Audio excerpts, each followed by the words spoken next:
Assalamualaikum warahmatullahi wabarakatuh. Lagi bersama dengan LB Shop Channel. Kali ini kita akan menjawab pertanyaan salah satu bosku, yaitu tentang cara timbang ikan gurame bosku. Sebenarnya itu sudah sering saya bahas waktu panen, tapi mungkin ya ada penonton baru jadi belum begitu paham. Pertanyaannya ada yang timbang basah, timbang kering itu bagaimana, terus potongannya seperti apa, ini akan saya jelaskan. Tapi ini di versi daerah saya bosku, maksudnya itu di bakul untuk daerah saya. Mungkin nanti kalau ada bakul lain caranya tidak sama ya, mungkin bisa di apa itu hitungannya itu, umpamanya mau panen dinego dulu nih caranya bagaimana, sistem potongannya bagaimana, itu nanti bisa nego tanya sendiri sama bakulnya. Kalau di daerah saya itu rata-rata kalau timbang basah itu timbang ikan sama airnya bosku. Jadi kebutuhan untuk ikan itu tetap hidup, makanya ditimbang dengan airnya. Kenapa kok ditimbang dengan airnya? Biar hidup. Nah, itu memang untuk permintaan dari restorannya seperti itu. Makanya terkadang itu ada panen basah, ada panen kering. Kalau panen kering itu timbangnya itu tidak memakai air, jadi kondisi ikan itu mati, ditimbang total nanti berapa. Itu kalau panen kering seperti itu. Cuman biasanya itu kalau timbang basah sama timbang kering itu harganya berbeda, selisih lah. Kalau timbang basah itu umpamanya 30 ya, kalau timbang kering paling nanti 25 26 begitu. Jadi selisih. Dan untuk potongannya sendiri itu tidak sama. Kalau timbang kering tuh kemungkinan sampai 2 kilo, kalau tidak 3 kilo untuk potongan timbang kering ya, paling 2 kiloan lah.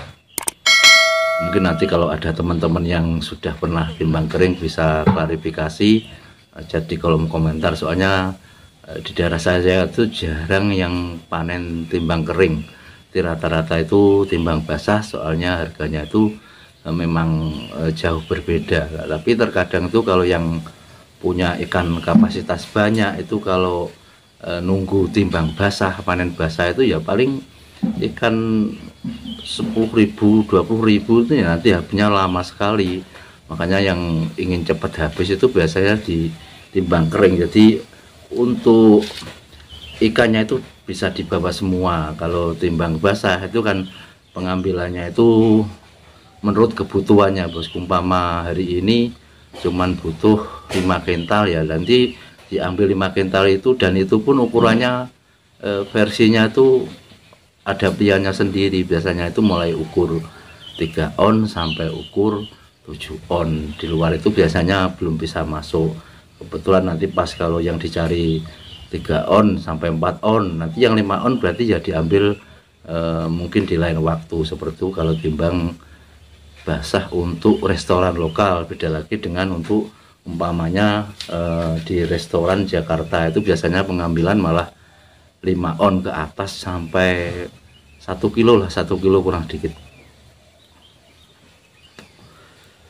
Terus untuk potongannya, kalau di daerah saya, bakul di daerah saya seperti Republik Gurame, terus Elang Samudra itu kalau timbangan elektrik itu 1 kilo untuk potongannya. Jadi umpama timbang ikan itu 26 kilo, itu dipotong 1 kilo hidupnya 25 kilo. Terus caranya gimana? Kalau timbang elektrik itu kan bisa dinulkan bosku. Jadi airnya itu ditimbang dulu, nanti berapa, biasanya airnya itu kondisional, jadi mengira-ngira, jadi tidak pasti. Kalau timbang elektrik itu untuk airnya terkadang bisa 50 kilo 40 kilo, tergantung besar kecilnya ikan. Tapi untuk patokannya itu, nah kalau air sudah masuk nanti dinolkan, baru dimasukkan ikannya itu nanti 26 kilo hidupnya 25 kilo. Jadi untuk potongannya itu 1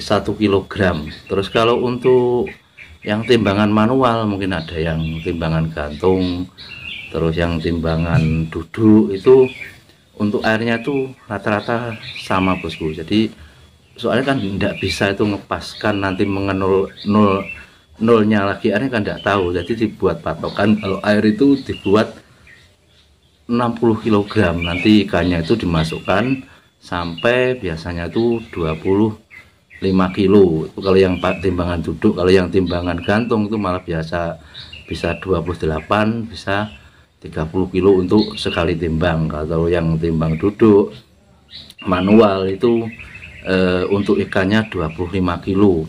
Biasanya untuk potongannya itu dikira-kira, tergantung bakulnya kebiasaannya seperti apa.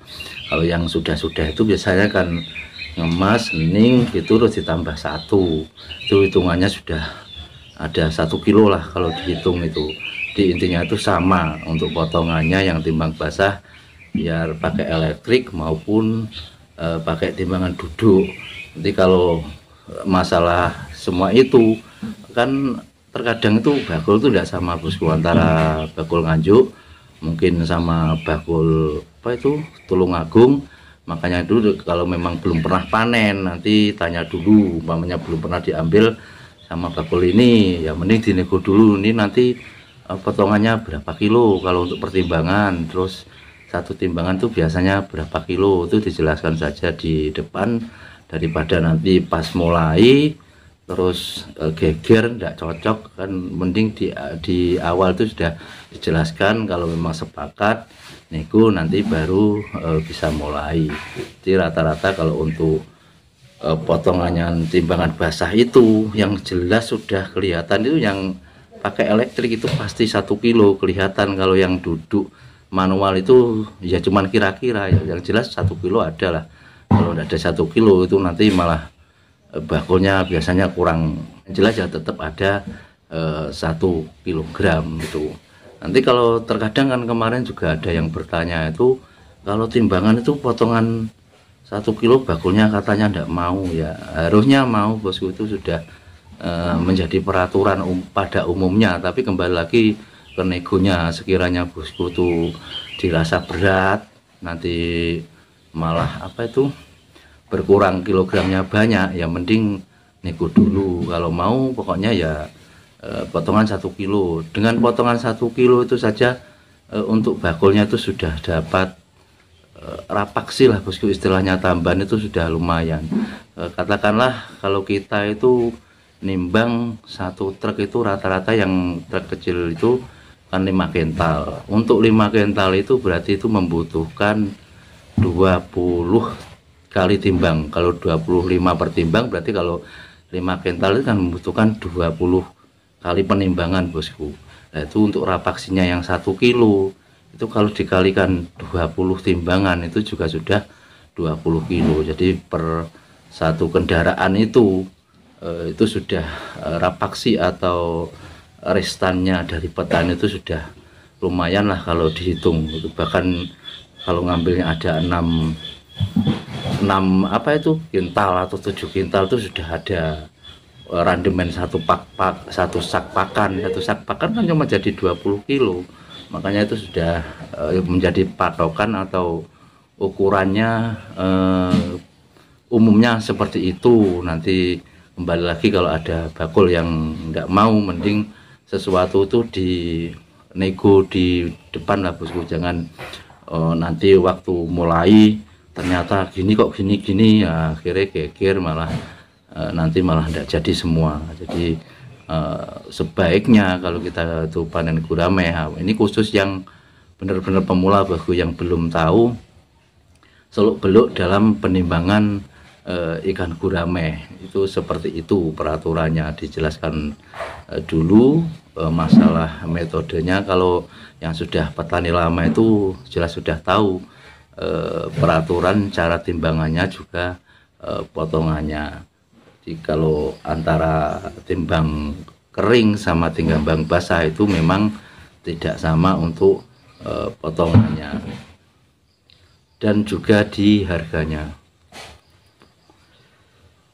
Terus kenapa kok timbang kering itu harganya di bawah? Kalau itu kita belum sampai sejauh itu bosku, soalnya memang di daerah saya itu jarang sekali panen kering ya. Kemungkinan kalau panen kering kan sekali panen itu bisa habis. Kata Mas Fuad kemarin kita ngobrol itu, saya bertanya rencananya untuk 20.000 ikan itu nanti mau dipanen kering apa dipanen basah.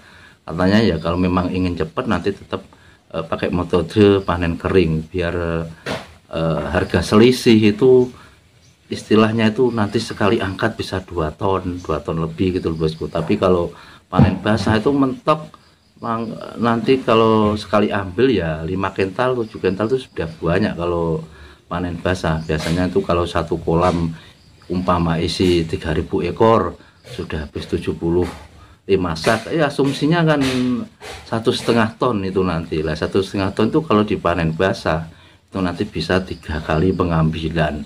Tapi kalau untuk panen kering itu bisa 1 kali pengambilan. Makanya yang partai-partai besar itu seperti Tulungagung itu banyak yang dipanen kering memang seperti itu, untuk putarannya itu biar lebih cepat lagi. Kalau mengandalkan untuk panen basah biasanya itu kelamaan.